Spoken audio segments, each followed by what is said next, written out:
ఇంటికి తిరుగుతుంది మా వాళ్ళు వృత్తి చేసేవాళ్ళు మన చేతిలో వేసి గర్వించాలి చేయడం ఒకటే కాన్సన్ట్రేషన్ మన చేతిలో వాడు వాడి హెల్త్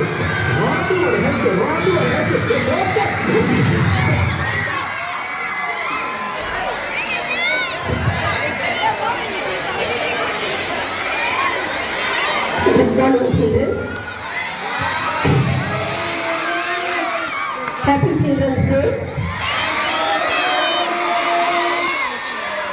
మానవ జీవితం పరమపద సోపానవటం వంటిది. అందులోని నిచ్చెనలు పన్నగముల వలె మన జీవిత గమనం కూడా ఎగుడు దిగుడుగా ఉంటుంది. సమాజంలో వ్యక్తులందరూ ఒకేలా ఉండరు. ఒకరు మంచివారుగా మరికొంతమంది చెడ్డవారుగా ఉంటారు కదా. వారిని గుర్తెరిగి మసులుకోవాలి, లేకపోతే మనం నష్టపోతాం. చాలా తెలివిగా ప్రవర్తించాలి, లేకపోతే ఎలా మోసం చేస్తారో చూపించడానికి మన ముందుకు వస్తున్నారు మన ప్రియతమ ఉపాధ్యాయులు. కేవలం మోసాన్ని మాత్రమే కాదు, ఆ మోసాన్ని పసిగట్టి వారికి ఎలా గుణపాఠం చెప్తారో కూడా చూద్దామా మరి. అయితే ముందుగా బొమ్మలు అమ్మే ఒక అమ్మాయి సంతకు వచ్చింది. తాను తయారు చేసుకున్న బొమ్మను అమ్మి కాస్త డబ్బులు సంపాదించి తన కోరికలను నెరవేర్చుకోవాలనుకుంది. మరి మన ముందుకు వస్తున్న బొమ్మల అమ్మాయిని చూద్దామా మరి.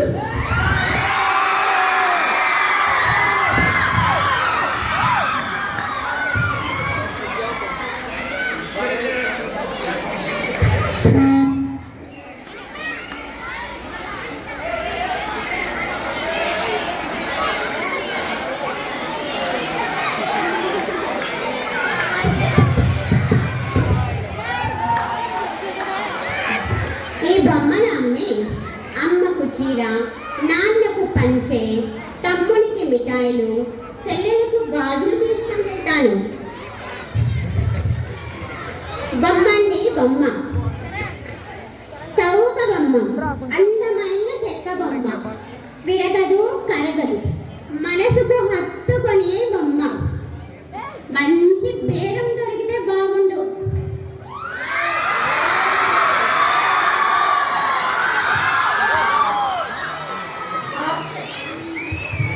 బొమ్మను చూసిన ఇద్దరు అబ్బాయిలు ఆమెను ఎలా బురిడి కొట్టిస్తారో చూద్దామా మరి.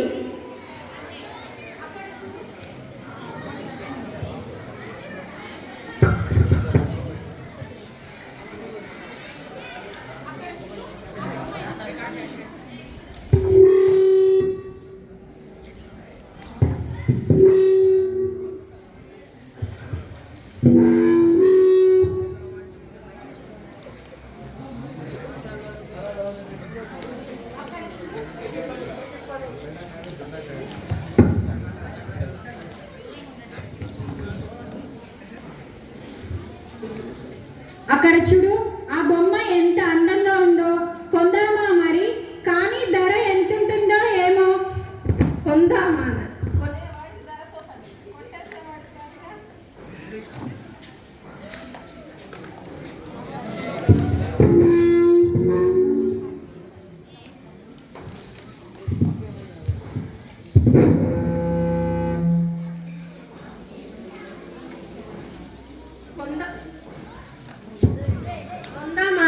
కొనేవాడు ధరతో పని, కొట్టేసేవాడికి కాదు కదా. అయ్యో, కొట్టేయడమా తప్పు కదా. కాదు. సరే పొద కొందాం. సరే సరే. ఏంటో చెవిలో గుసగుసలు చెప్పుకున్నారు. మరేం చేద్దారో చూద్దామా మరి. రండయ్యా రండి, బొమ్మను కొనుక్కోండి. ఇదిగో అమ్మాయి, ఎంత బొమ్మ? 50 రూపాయలండి. ఈ చెక్క బొమ్మ 50 రూపాయలా? దీన్ని నేను కష్టపడి చెక్కానండి. ఈ బొమ్మ 10 రూపాయలకు మించదు. సారీ అండి, నేను ఇవ్వనండి. ఇవ్వకుండా నీ ఇష్టం. ఏమమ్మా, ఈ బొమ్మ చాలా బాగుంది. ఎంత ఇది? 50 రూపాయలండి. అబ్బో, ఏ ఊరు మనది?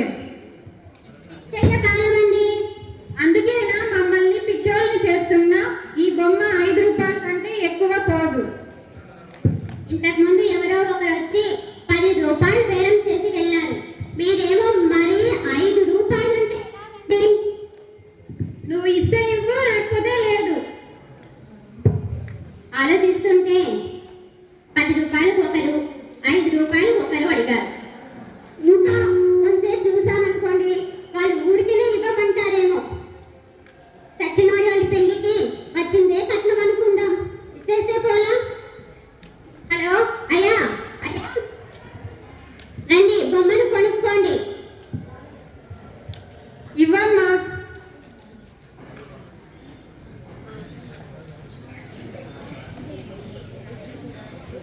చూసావా, మనం అనుకున్నట్టే సాధించాం.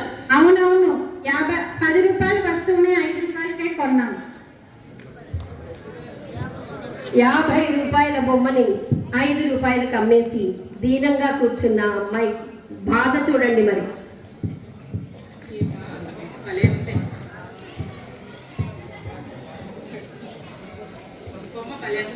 అమ్ముతారా? అవునమ్మా, అమ్ముదాము. ఎంతమ్మా? 50 రూపాయలు. తగ్గించుకోండి అమ్మా, 40 రూపీస్ వేసుకోండి. ఇస్తే ఇవ్వు, లేకుంటే పోనీ ఇష్టం. సరే ఇవ్వండి, ఇదండి డబ్బులు తీసి.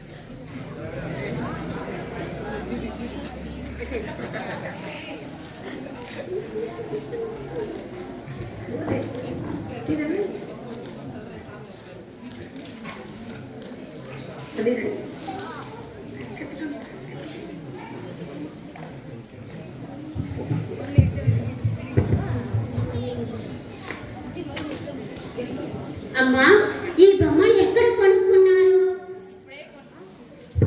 ఇప్పుడే కొన్నానమ్మా, 50 రూపాయలు పెట్టి. ఎవరో అమాయకులా ఉన్నారు, 100 రూపాయల బొమ్మని 50 రూపాయలకి ఇచ్చారు.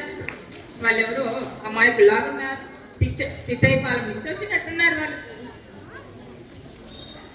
అయ్యో, ఇది నేను చెక్కిన బొమ్మలా ఉందే. నన్ను వాళ్ళు పూర్తిగా మోసం చేశారే. ఎంత మోసపోయాను.